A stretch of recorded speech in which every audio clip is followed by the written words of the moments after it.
As you come into the webinar today, if you wouldn't mind going over to the chat pod and just briefly introducing yourself, maybe tell us a little bit about what you're doing or where you're at, and give us a weather report for those of us in, as someone said here, it's freezing here in Western Pennsylvania.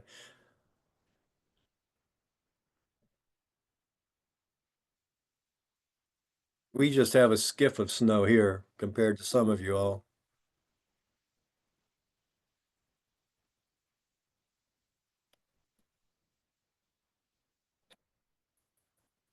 There's a positive, beneficial rain. I know a lot of us needed some of that.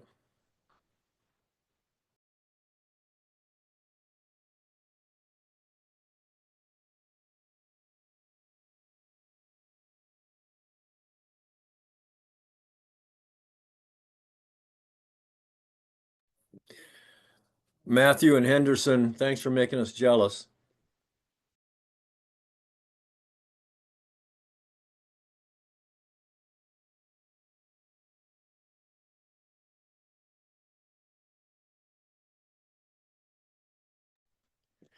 It is, by my watch now, it says 12:01, so we're going to get started here this morning. And as others join us, they can catch up and maybe introduce themselves in the chat pod. My name's Jon Laughner. I'm with Penn State and the team leader for TOPCORP for Penn State. On our list with us today, Dana Olendijk is the magic behind all of the slides and everything that happens technically and in the marketing way here for us. If you have a need, please let Dana know, and you can do that in the chat pod, or I'll show you her email here shortly. We have a great speaker, Luke Plants, and I'll introduce him in a minute. We'll keep him on hold here for a minute as we just do a couple little introductions of slides. So Dana, maybe if you'd take us there. For many of you that are familiar with TOPCORP, you know the mission. Maybe you've attended our TOPCORP workshops. It's really to train regulatory, and most of those regulatory people are oil and gas field inspectors. We finished last week. Some of you may have been at the University of Texas at Austin for the workshop that the University of Texas hosted last week. It was a tremendous time and a lot of good participation, and we enjoy getting all those folks together. And I hope some of you might be here today. And we hope that we pass on technical and scientific knowledge, and that you gain from that, and that these webinars that we do quarterly, we look at as professional development webinars, and hope that they bring you some knowledge to the workplace. Next. Many of you know this, that we have trained regulators and are training regulators in the U.S., both state and federal, and Canadian regulators. I'll note that last week we had a few regulators from British Columbia that added a whole different flavor to some of our discussions, and were interesting to have. And we continue to look at different markets and update and modernize and bring new information to you via our online curriculum. Next. We couldn't do it without a lot of participation. A lot of people like our speaker today, Luke, who give of their time and energy and expertise to provide information to us and keep us up to date on cutting edge technologies and systems in the oil field, gas field. This is a list of a bunch of the people and industries, corporations that contribute and make TOPCORP possible. And as you see, we go from industry to environmental NGOs to foundations that support us yearly, and we appreciate and thank them for that support. Next. We offer these quarterly webinars as kind of an outreach, and as I mentioned, a professional development opportunity. We will, I'll say this a couple times for you all. If you take note, we will record this. It is being recorded. Dana, her email is at the bottom there, has pressed the record button. It's recorded. And if you registered for this and you're here listening now, you will receive a copy a link to this webinar so that you can either pass it on to someone else or review and catch up on some note that maybe you missed while the live webinar was going on. So you'll get a link in a couple days that can take you back to this webinar and Luke and the information that he's providing today if you want to catch up on some notes that you may have missed. Next. So with that, some of you, if you've been to the Penn State TOPCORP in the past several years, you may already know or have met our speaker today, Luke Plants. Luke is a third-generation owner of Plants and Goodwin, an oil and gas field service company operating in the Appalachian Basin. And many of you you're all familiar, I'm guessing, with this, that the bipartisan infrastructure law established programs to inventory and properly closed orphaned wells. The law provides $4.7 billion for orphan well plugging, remediation, and restoration activities on federal, tribal, state, and private lands. This investment, aimed at reducing methane and other greenhouse gas emissions from orphaned wells, helps to clean up water contamination, restore native habitat, create good paying jobs, and benefit disproportionately impacted communities. Luke and Plants and Goodwin have partnered with the Zefiro Methane Corporation, a climate tech firm dedicated to reducing methane emissions from abandoned wells, because they're committed to the environmental responsibility. Luke today will discuss the carbon credits market associated with plugging of orphaned and abandoned wells. And with that, I welcome and thank Luke. Luke, you have participated in past workshops that we've held at the for the Penn State group here in Pennsylvania, and we welcome you back and thank you for sharing your expertise with us. And I'll turn it over to you. Great, thanks so much, John. Can you see my screen? Is everything good? Perfect. So as John said, thanks to TOPCORP for inviting me back again, first of all. I am the CEO of a family business, Plants and Goodwin, located in northern Pennsylvania. We are also now a wholly owned subsidiary of our partners, Zefiro Methane Corp, where I also am serving as the Senior Vice President of Business Development. And so I'll talk a little bit about how that partnership works. But why John sort of asked me to present on this topic today was back in September, I was at Penn State giving a presentation on how I see the plugging markets changing. And sort of just a last slide at the end, I gave this homage to the potential for the carbon credit markets to really bridge the gap between the environmental liabilities that are out there and traditional sources of funding. And apparently it garnered a great deal of interest, particularly from regulators who were in attendance. So I decided I wanted to come back and give sort of this Carbon 101 presentation. So this is going to be, I mean, fairly high level, fairly expansive. But I'm going to try to wrap everything up, hopefully within 35 minutes, and leave some time for Q&A at the end, because I think there's probably a lot of very specific questions that I'm not going to be able to talk about within the presentation itself. So I want to leave time for everybody to be able to ask those. So to just give you the summary of my business and my parent company's business, Plants and Goodwin has been in business for over 50 years, going on 55. We were started in 1970. And I think we are one of the larger pure play abandonment companies probably in the United States right now. We do not do any upstream work. We don't do any drilling, workovers, completions. We are strictly a plug and abandonment company. We currently operate 20 rigs. And we do projects all the way from, modern shale gas well decommissioning projects to wells that were drilled at the turn of the 20th century using cable tools or glorified farm equipment effectively. And so the way that we're able to manage projects with such variations in scope and scale is having a lot of subject matter experts on staff, but also really making this a turnkey solution. So not only are we the GC that manages a project or provides, engineering support, technical support, we own all of our own, rigs, cementing equipment, trucking equipment, wireline, the site access and reclamation equipment that you have to have, the waste management piece. We have all of that in-house. And I think it's created a really interesting and differentiated product as we've seen demand rise for these sorts of services.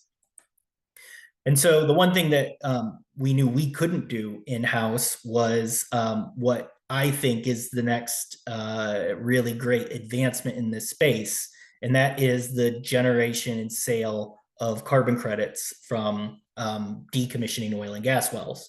So we sold our business to Zefiro Methane, who is a company that I think is very forward thinking and very innovative in the space, trying to deliver the highest quality methane-based carbon offsets from these sorts of jobs. And so really a lot of what I'm going to be talking about today is going to be a lot more specific to what Zefiro does as opposed to what Plants and Goodwin does, the actual well plugging component itself. And so really what I wanted to talk about today is that I'm obviously very bullish on this topic. I wouldn't have sold my company to a carbon credit project developer if I weren't. And so that idea is that these voluntary carbon markets are bridging the gap between the behemoth that is the oil and gas environmental liabilities that are out there and the fairly scant, even still, traditional sources of funding to address those liabilities. And I want to make this point sort of from a big funnel approach. So starting with, in order to appreciate this solution, it's really critical that you understand the concepts behind the carbon markets to start with. And so we're going to just go through some definitions and some basic processes to help you get familiar with how the voluntary carbon markets work. Then I'll talk a little bit more specifically about how oil and gas projects are able to generate these carbon credits and why I think it's valuable. And it's primarily because of their ability to be repeatable and scalable. And then finally, I will put a bow on the whole thing and discuss what I'm terming carbon 2.0, or the evolution of these markets, and how that's going to be very revolutionary. But people are right to be skeptical of the current state of the markets, what I'm calling carbon 1.0, because it still has its problems and it still has its scandals going on. So we'll wrap that up at the end. So to start with talking about concepts, let's just start with some definitions. So this is not something you're going to go pull off of Wikipedia. These are my own definitions that I've come up with. They might be a little crude or obtuse, but I just want to make sure that everybody's sort of thinking when I'm communicating these concepts that you're understanding where I'm coming from when I think about these terms. So a carbon credit, to me, at its simplest form, is a medium of exchange that's created from improving the Earth's environment. You'll also hear me interchange this by calling it a carbon offset at different times. But the key piece of carbon credits is this concept of additionality. So additionality is both, to me, a philosophical and a legal framework that's necessary for the creation of the offset. So what it requires is that you can prove that a project would otherwise not be completed in like just your regular routine day-to-day operations. It has to be additional. So let me give you an example. If you own a wind farm and you put up a windmill to generate additional power for the grid, yes, that's not, you didn't go out and drill an oil well. So you are replacing fossil fuels in some ways by putting up that windmill, but it is the general course of your business. So you're not able to generate additional carbon credits by putting up that windmill. Some people might disagree with me on that, but that's sort of my understanding of the market right now. The other more relevant piece of additionality comes in the form of well plugging. If you are the operator of an oil and gas well and you have been pumping that well, gaining economic benefit from that well over its useful life, and now it's come time to plug that well. You can't get carbon credits to plug your own well because that is a requirement. It's a legal requirement that you have to meet in the course of your standard business operations. So additionality requires that there is an emission source that, if just left to its own devices, would never be addressed if it were not for the carbon market stepping in and solving that problem. I don't mean to belabor that definition too much, but it's super, super crucial to really understanding how these markets work. So you'll often see me throw this around, the CO2e, carbon dioxide equivalent. On these wells that we're going to be talking about, we're going after methane, right? Methane, although there's a whole amalgamation of gases that are leaking out of wellheads, methane is the key one that we're trying to stop. It's thought to be anywhere between 25 and 84 times as potent of a greenhouse gas as CO2 is. But once we've quantified how much methane we've actually stopped, we don't generate credits denominated in methane tons. We convert it to CO2e. So everything is always going to be called a carbon credit, because regardless of what exact emission source you're trying to abate, or what that emission is, you're going to convert it over to its CO2 equivalent when it comes time to turn that into a credit.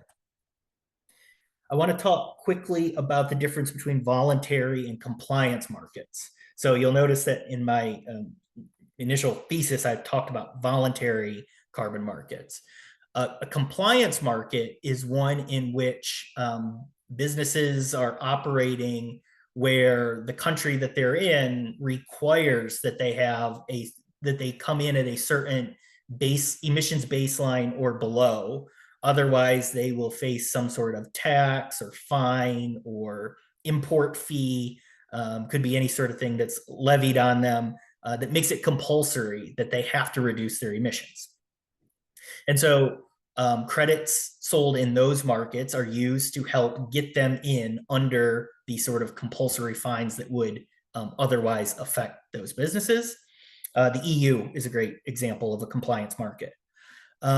The US, on the other hand, is a completely voluntary market. There are no laws saying what or regulations that say your emissions need to be at a certain standard annually, or else you're going to face additional taxes. So this is just willing participants buying and selling these credits where there is no government intervention in place. The other thing that I want to make the quick differentiation on is the difference between an avoidance credit and a removal credit.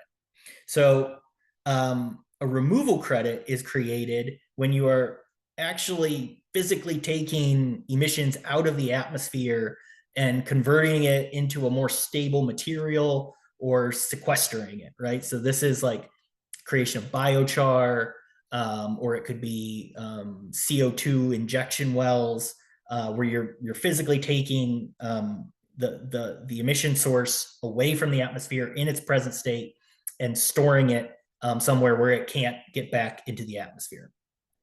An avoidance credit is created when you've taken an action to prevent a future emission source from entering the atmosphere. So it's not physically taking anything out, it's just stopping any sort of future leak or emissions from occurring.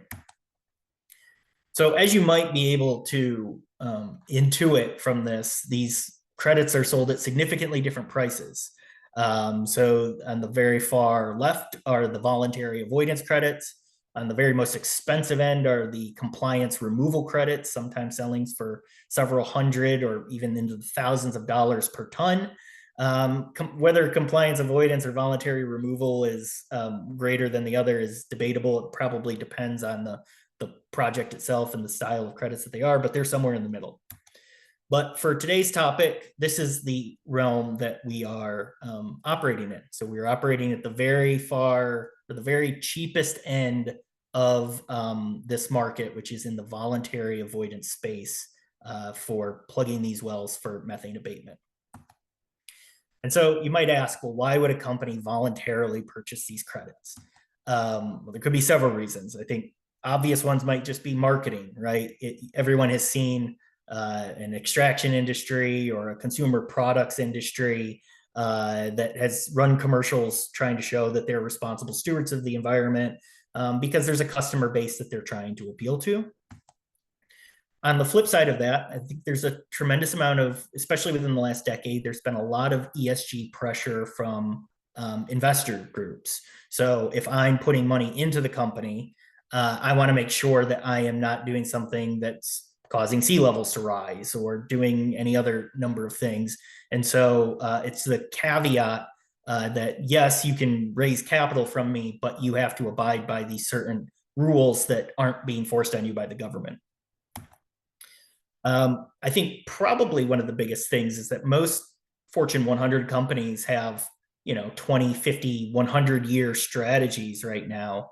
And I think in many of those strategy groups, they're thinking that there is going to be future regulation, that the US will eventually be a compliance market. And so if you believe that that is going to come to fruition, then better to start being proactive in developing the supply chains and the processes and getting the team in place now to help you manage this side of your house rather than have to be reactive when some regulations or legislation gets passed down the road sometime. And finally, and this one might be a little bit esoteric, but I think it holds weight, that buyers of carbon credits, they don't even necessarily need to be companies, I think could be generally skeptical of what government-backed currencies will look like in the future, given default on debt, given currency manipulation. We're already seeing, Bitcoin's gone over $100,000 a coin. Gold continues to go up and to the right. And so carbon as a form of exchange, as a currency itself, could hold some value to somebody who was just looking at this purely as an investment. And so all of these reasons are why people might be purchasing these in the voluntary market. So let's talk about how the process works. And I'm going to give you some more definitions here. Effectively, you have a customer, right, which can be a private enterprise or it can be a government. And in its day-to-day operations, it's going to create some emissions. Now, it would be great if they could reduce those down as much as possible, but I mean, the computer you're sitting on or the phone you're watching this on right now is made of plastics and semiconductors and things that just can't be created without some emission source coming about. So we have a choice. We can go back and live in grass huts and do hunter-gatherer things if we want to get to zero emissions, or we can try to net off these emissions by stopping an emission source somewhere else, which is where the project comes about. And in this case, we're talking about oil and gas wells that are leaking methane and potentially other harmful substances into the atmosphere. But the customer isn't going to engage this project on their own. It's not their core competency. It's not something that they would do in-house. They would effectively, there's going to be a project developer that takes on this project. A project developer, much like my parent company, Zefiro Methane.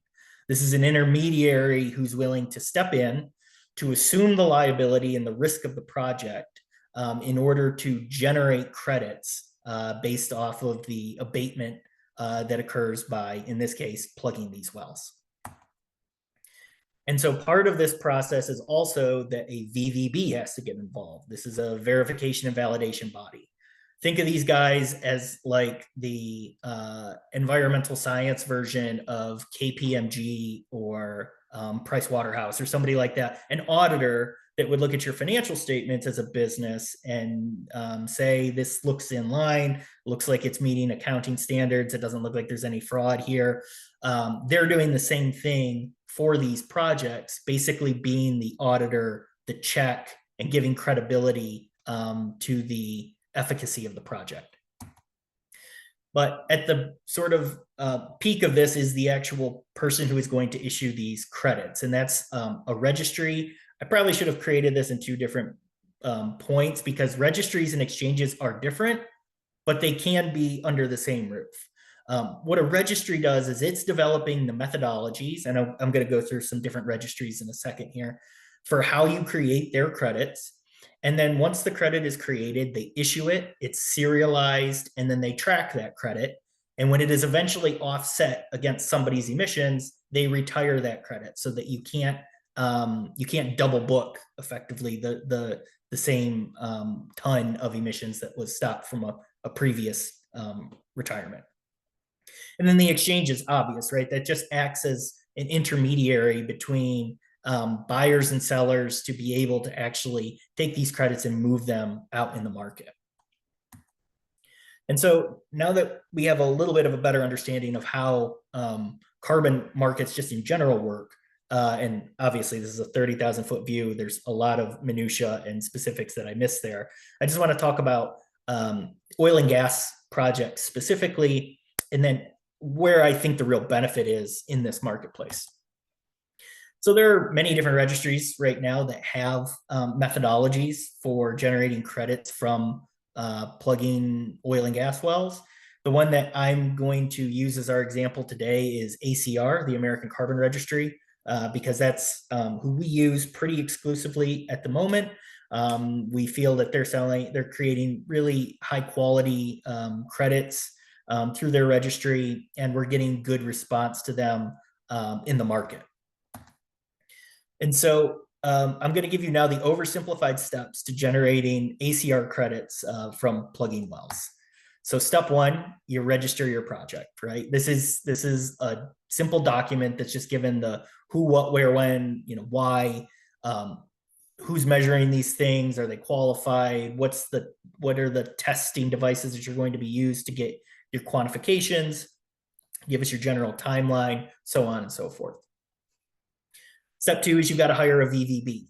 So each registry typically has a list of approved VVBs that can work on your project. So unfortunately, just because you sat in on this presentation today, you're not going to be qualified to be a VVB tomorrow. But one of these pre-qualified VVBs is going to be selected to audit your project from the pre-approved list. Step three is you need to take your pre-plugging measurements. So ACR requires that at two different time periods, a 2-hour test has to be taken with a specific set of devices that they've pre-approved to establish a baseline quantification from that well. Now, just because 2 is the minimum doesn't mean it's only going to be 2. Because there's some days that you'll go out and measure a well and there'll be a hot day and there might be high barometric pressure and it'll give you one reading, and you go out another day, it's cold and there's just been a strange weather event and it gives you a very different reading. So it may take 3 or 4 or 5 readings to go out there and get a steady baseline that you can work with for that well. Excuse me. Step 4 doesn't necessarily need to be step 4. It can be step 1 if you'd like it to be, but you have to consider the well adoption piece is the riskiest part of this workflow. Because I'm talking specifically about orphaned wells here, as orphaned wells are the only ones that ACR recognizes for its projects due to its own definitions of additionality. When you take an orphan well over, you're the new operator of that well. So you are liable for any of the plugging costs that are associated with it, whether that well is going to get you carbon credits or not. So in my opinion, it's always safer to go out, get your readings done, do your economic viability on this project before you go all the way in and just adopt the well. Another key note here is that a lot of people will adopt orphan wells and, try to produce them for a while longer. That's not allowed under this system. So you can't go out there, produce it for a couple more years and then plug it and get the carbon credit. So no economic gain can be generated other than the carbon credit generation itself from this well. Step 5 is the actual P&A process. This is where me and my teams come in. There is no specified rules for how you plug the well under any of the current methodologies that I'm aware of, other than you have to follow whatever state regulations you're in. After the well is plugged, you then have to take a post-plugging measurement.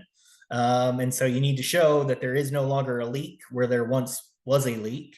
And if there still is a leak, then you're probably going to have to re-enter that well and replug it. And there's not actually a whole bunch of extra money or something sitting around to help you do that. So very important that it gets done correctly on the first go around. And then step 7 is sort of your credit calculation and issuance. And again, I might be off on some of this to ACR specifically, but this is the general feel of how the end numbers work. So a final calculation is completed using whatever your baseline readings were pre-plugging and multiplying those readings by 20 years. So you get a 20-year avoidance credit for stopping that emission source. Then the methane tonnage is converted over to CO2 using the 25x number. I wish it was the 84 number, but because ACR errs on the side of conservatism, you get a 25x multiplier there. That total is then reduced by 5% just to ensure some additional conservatism in the actual avoidance estimation. And then any emissions that were created during the project have to be netted off that final number. So you're driving, diesel equipment, gasoline powered vehicles out there to take measurements. All of that stuff has to be recorded, quantified, and then taken off the final number. The VVB will then issue a final report to the registry, which will then allow you to receive your credits. So why are these credits specifically needed? I think there's 3 reasons for it, and I've already alluded to it before. First of all, this is a repeatable process. So if you don't, the carbon markets in general contain a lot of very bespoke projects that have a lot of idiosyncrasies to them, each project, and makes it very laborious and very difficult to scale this thing because the process doesn't become cookie cutter at any point. This is cookie cutter effectively. It's very easy to quantify. It's very easy to go out in the field and take these measurements. Well plugging looks pretty much the same, whether you're in Pennsylvania or Oklahoma, California or Western Canada. The same end state is what we're looking for here. So it's a highly repeatable process, which makes business owners very happy. Secondly, it's very scalable. So if there were only 500 wells or something out there that could be plugged, this market's going to stay very small. But, these estimates vary quite widely.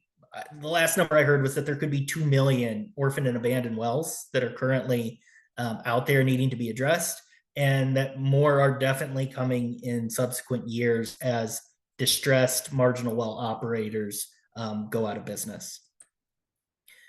And most importantly, it's clearly additional, right? These orphan wells are sitting out there. They have no owner of record. They are leaking emissions into the environment. And even though there is some government funding that's coming into the space now, it's likely hundreds of billions of dollars short of what we need to address the full problem. So I think this is a knock out of the park in terms of, does it meet additionality requirements? So finally, I want to touch on how I think Carbon 2.0 is going to be really revolutionary in this space, even though Carbon 1.0 has its problems.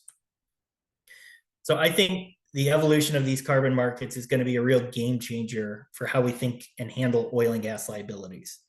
So as I just alluded to, this is a new source of funding that, even with landmark bipartisan infrastructure law funding of $4.7 billion, that may only get to about 2% of the orphan well inventory that's out there.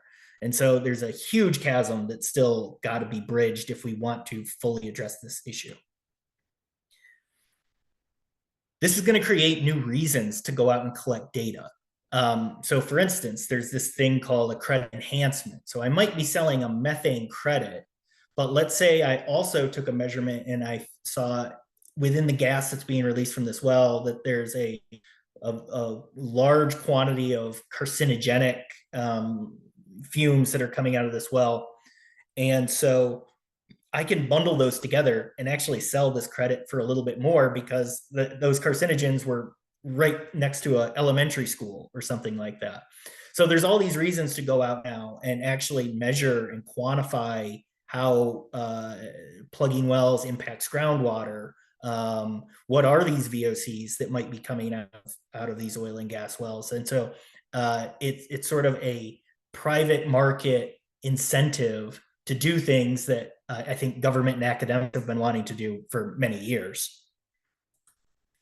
And so the third point here, why I think this is very good, is that it's going to really raise the standard of what we mean when we're saying we're plugging a well permanently, what a permanent P&A job looks like.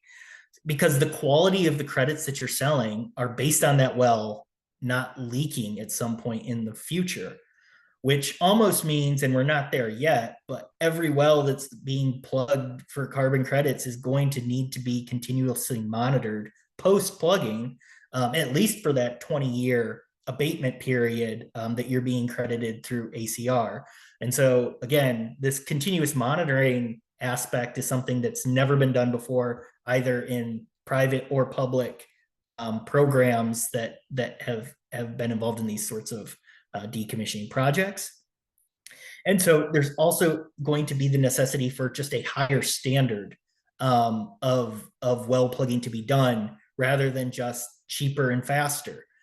Because again, if you're plugging for permanence, you better make sure you're using the highest quality materials, you're using the most robust procedures, you're taking extra precautions and extra time as necessary, because the cost of a reintervention is just astronomical and could take a profitable project to an uneconomic state very, very quickly.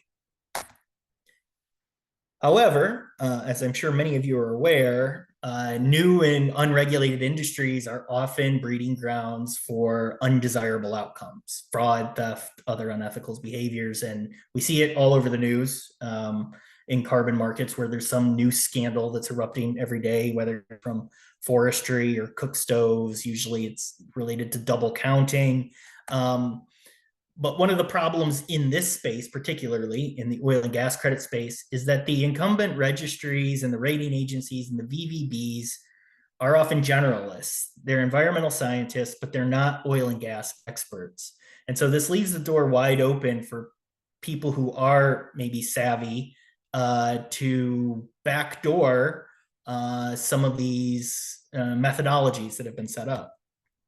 So let's just talk about some examples of ways that I could see these scandals breaking out in subsequent years. So let's say I'm an oil and gas operator and I've got a bunch of leaky wells that I'm getting fined for, by the state. And I don't like that, obviously. So I just bankrupt my entity and let those wells get put on the orphan list. And then I start another company that's a carbon credit project development company and adopt those same wells back and get paid to plug the wells that I allowed to leak for years. That seems like an undesirable outcome. Another thing that could happen is if you wanted to find wells that would be good for a project, a good place to start would be to look at historical production data of those wells specifically, or wells in a field, and then go out there and try to find some leakers. But what happens if the wells aren't leaking? They might be rusted off, shut in, valves are good. There could be an incentive to potentially make the well leak before you take your first pre-plugging reading. So we're actually creating emission sources so that we can get credit for stopping them at some point. Or the one thing that we're definitely trying to tackle right now is this issue of data provenance. And so if I take a measurement from a well with my fancy $70,000 flow sampler, it'll collect the data and it'll download it for me, and it'll come out in a CSV file that then I email to my VVB. Well, CSV files are pretty easy to change the numbers in right now. And so there is a lot of trust us, we didn't do anything to this data going on at the moment that could be very easy to scandalize. And so that's why we've been working on something called the Zefiro lifecycle solution, which is trying to bring credibility and transparency into this space. This is really the carbon 2.0 that I'm talking about. So imagine having sensors on everything from the start of this process all the way through it that can then tie back to that carbon credit that's been generated. And so if I'm a buyer of that credit, I can double click down on that data set and I can see exactly when that well was first interacted with. I can see pictures of that well from the moment that we walked up on it. I can see all of the data that has basically receipts for who has touched that data, who has altered that data, which should be nobody. I can see exactly when cementers were on location and what the slurry weight was and what the temperature of the mixed water was that went into the plugs that went down this well. And so we can basically create the blockchain of oil and gas carbon credits by creating this Zefiro lifecycle solution, which I think brings about a lot more trust and a lot more credibility to this space that has so much potential to do really, really great things and really revolutionize the way that we handle these liabilities. And so with that, in summary, I think that the voluntary carbon markets are a great opportunity for really addressing a big problem that's been a big problem for a long time. And I think I'm thankful again that all of you are here today and interested, so keen on this topic, because I personally am very invested in it and think it has a very bright future ahead of it. And with that, I would be happy to take any questions. Luke, thank you very much. And yes, when you presented at TOPCORP this September, you did tease us, I think, with that one slide that caught a lot of people's attention and prompted us to invite you and gladly have you back to talk about this, and you filled in a bunch of blanks for sure. But there are questions, and some of them have come out. A few have come in after. I think maybe you answered the question. I'm going to present them just in case there's something else you'd like to add, perhaps. But the first question that came in was, I haven't seen anything so far that challenges the argument that buying carbon credits lets companies off the hook. They put out their money and make no changes in their actual emissions. Could you just maybe hit on that briefly? Yeah, I mean, it is the big criticism of the carbon markets is that it's the pain of indulgences that you get your get out of jail free card.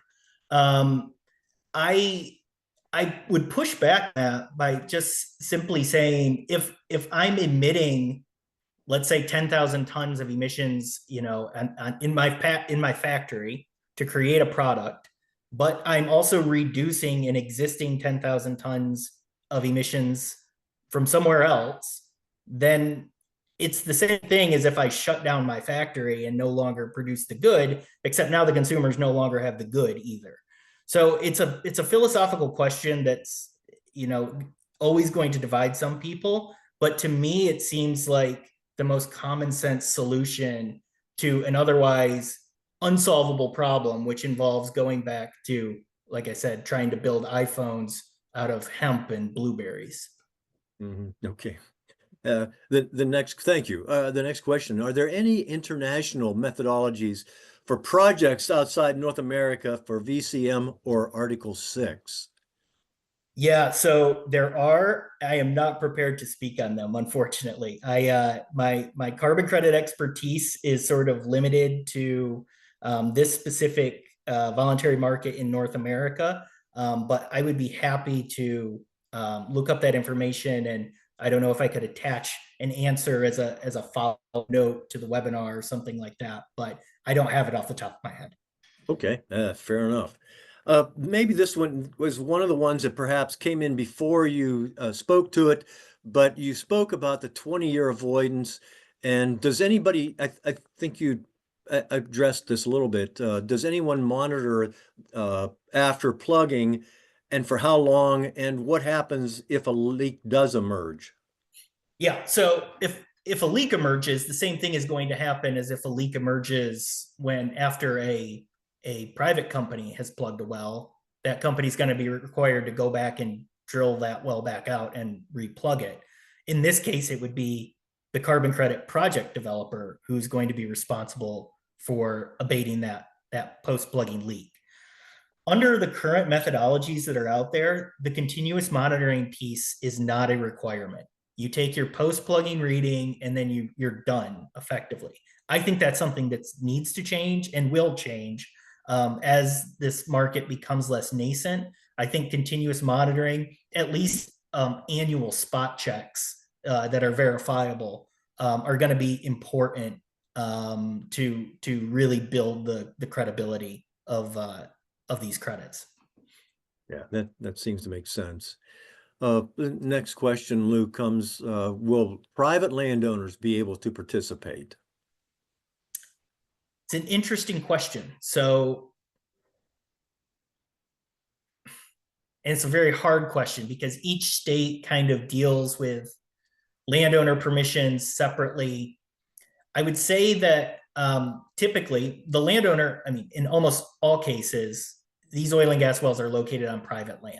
The vast majority of orphaned wells in this country are on private land, and therefore require landowner permission for a project developer to access that well and to clean it up. In that way, could there be? I think there could be negotiations between landowners and project developers so that both parties are able to win by engaging in the project. If an individual landowner wanted to adopt a well on their own to try to generate carbon credits from it, I likely wouldn't recommend that. I think that there's probably too much risk in an individual doing it, but certainly reach out to a project developer like Zefiro who could partner with you and help make you whole as a response for allowing the plugging of that well. Luke, this is a crystal ball one. But being in the business, maybe you have a feel or an anticipation about if there will be any additional IIJA funding. And the comment that this person added was, you mentioned at the beginning how many wells that there are and maybe that could be covered by the funding that is available today. Yeah, clearly crystal ball from me, but I can give my personal opinion. I don't think anything will happen to the current funding from the infrastructure law. That is all in place until 2030. So we got 5 more years of that. And it's a bipartisan bill. You know, I think that it's one of the few things in this country that both Republicans and Democrats can come together on and agree is just a good thing to do. And in the grand scheme of government spending, $4 billion is not a ton of money. So my hope would be, and what I'm lobbying for, and what I think will happen is that, yes, there will be future funding after 2030. Okay, we're not going to ask you to put that in writing yet. Thank you. Anticipate it. Hey, are there other companies like yours? Do you have competitors in this marketplace that operate kind of in the similar fashion? So we are one of one in that we are a combined carbon credit project developer and plug-in abandonment company. There is nobody else, to my knowledge, that has both of those capabilities under one roof. There are plenty of those companies that exist on their own. But for many different reasons, I think that there's a really differentiated value by bringing those two things together and vertically integrating them, which is what we've done. Okay. Here's we get into some, some definitions of words here, Luke, as we s- barrel through all the questions here. But this person has asked, are only orphan wells considered for plugging, or is there a consideration for marginal wells that may be leaking methane as well? Yeah, so that's a great question, and that's why I wanted to show that slide with all the different registries on it because 06 and B carbon both have marginal well methodologies, and I believe that it goes beyond just leaks at surface, but also calculates in estimated reserves that haven't been extracted yet from those wells. Um, just a personal opinion and why we haven't gone a lot down the marginal well route is it's a huge education piece for end buyers. Most of the buyers of credits don't want to feel like they are subsidizing the oil and gas industry. And so what they're seeing is you're paying an oil and gas operator to take their well when they should be responsible for plugging that well. My counter to that is most of these marginal well operators are completely underwater. They are distressed. They don't have the funds to ever be able to plug all their wells. Maybe they don't have the funds to plug any of their wells. And so I think that this is additional. I think it meets additionality requirements to do marginal well projects. It's just a real education piece, and that's a tough slog. Yeah. Okay. Thank you for that. The question is how's the cost covered if a well isn't leaking or it's leaking a small amount that doesn't produce a very large offset value? Yeah, in that case, the cost isn't covered and you've just engaged on an uneconomic project. Yeah. So that's why you don't see this just taking off, going gangbusters everywhere, because in its current form, there aren't a ton of wells out there whose leak rates can substantiate the tremendous cost of well plugging that continues to go up every year. Yeah. Uh, can any methane that is captured or collected during the well plugging process be sold for industrial use?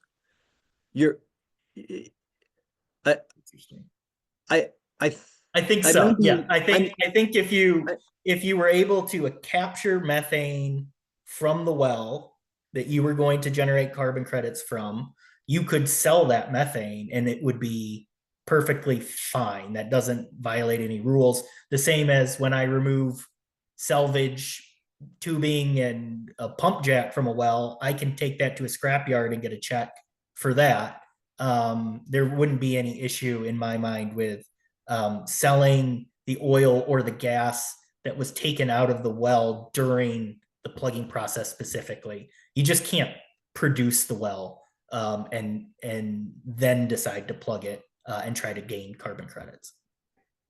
yeah, Luke, does any is for the verification and validation body, those uh, businesses, enterprises that engage in that part of the business, are they governed in any way?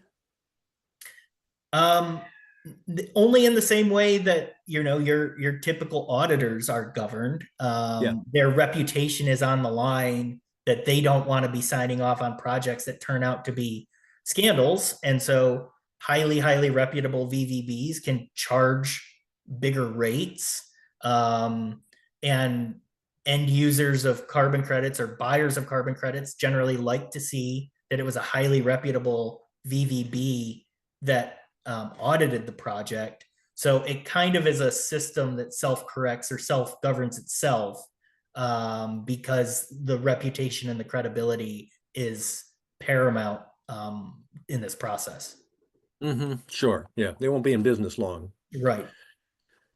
We just have a couple more, Luke, if you're willing to hang with us here. Yeah, sounds Uh, great. so this person is asking, and looking outside the U.S., in your estimation, what do you think will need to happen to make the U.S. follow the same taxation on emitters that's being used in the European Union?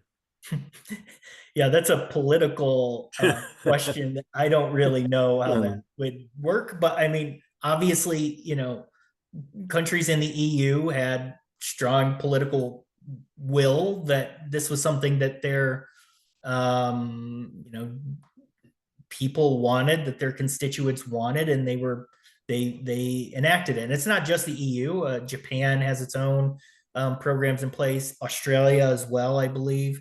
And so there's a big chunk of the modern industrialized world that is adopting um, actual compulsory policies. Probably not going to happen in the next 4 years, but who knows beyond that? yeah, yeah. And if you run for president, we'll come back to that question Exactly, and ask exactly. I'd you. be happy Yeah. to answer it then. Yeah, then you would. Yes, of course. I'm not sure. I'm going to ask Jeff if I'm asking this question, I'm trying to piece it together if I've got it correct. So it looks a little bit like this, Luke. Post-plugging monitoring question.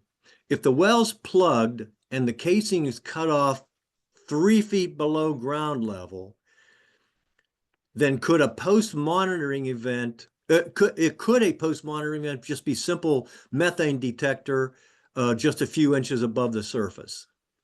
It could. I think that there are really cool and really cheap technologies that are being developed right now that would install a sensor either in the actual cap itself that's below grade, or it could just be as simple as bringing a riser pipe up to surface.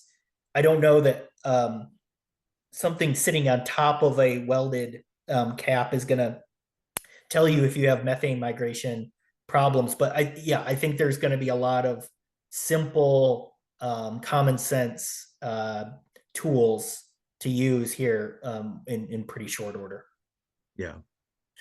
Luke, this is I'm gonna call this as the last question. We're bumping up against the time, but it to me I'm kind of interested in this as well. So the question is with all of your experience and your company's long 50 years worth of experience, do you see common themes as to where you find the most leaks? And this person said, is it a particular era that wells were drilled?